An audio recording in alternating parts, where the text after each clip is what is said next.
Welcome back. It's the start of the new year, and I just want to present something interesting that CLSA had spoken about. They're saying the big structural change that they are looking to see in 2023 will be, will India see more dedicated foreign flows? So basically, if you analyze the foreign flows into India, 95% of it is not dedicated into India. It comes in via the emerging market funds. It comes in via, there's MSCI emerging market funds or global funds, etc. They're not specifically for India per se.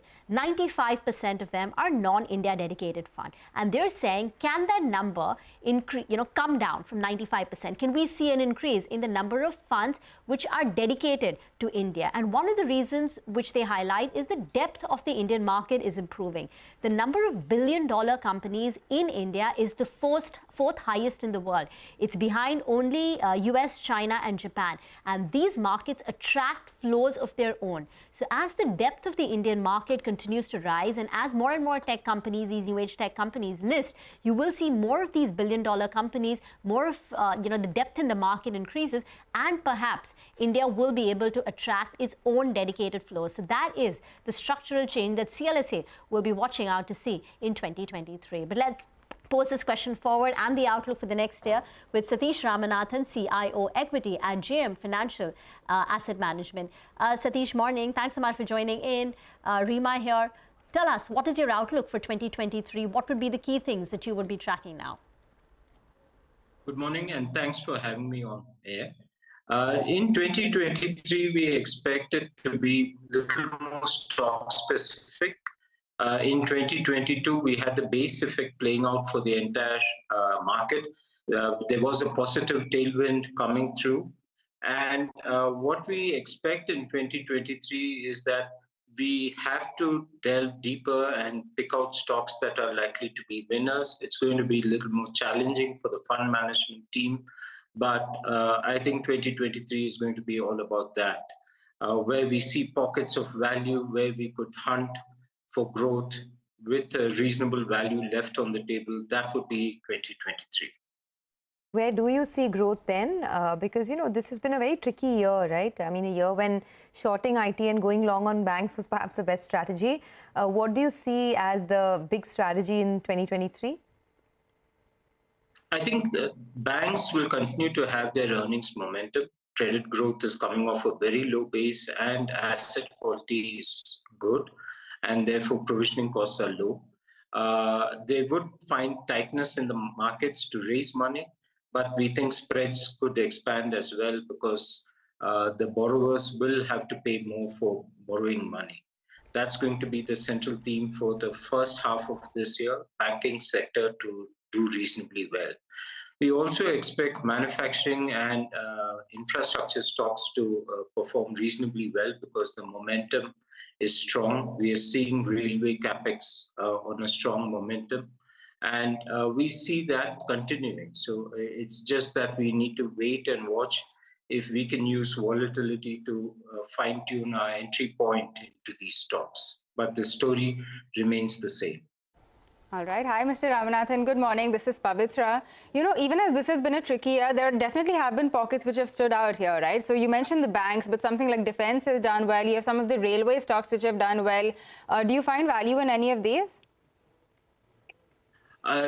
In terms of value, I think the deep value that we saw in many of these stocks have gone.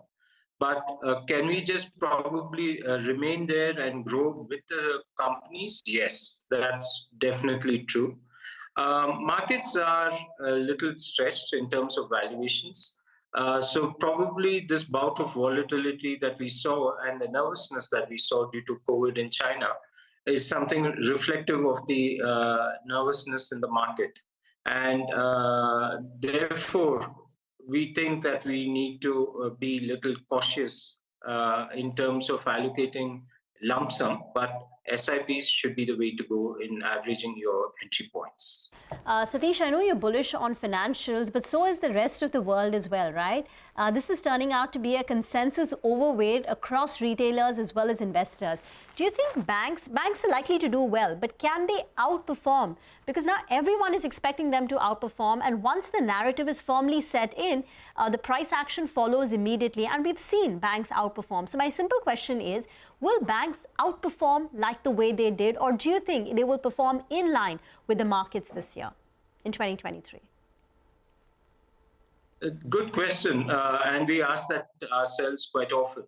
But the issue is that the visibility of earnings in banking system is far clearer than rest of the market, because you hear narratives of slowdown in consumption, you hear narratives of electric vehicles eating into two-wheeler demand.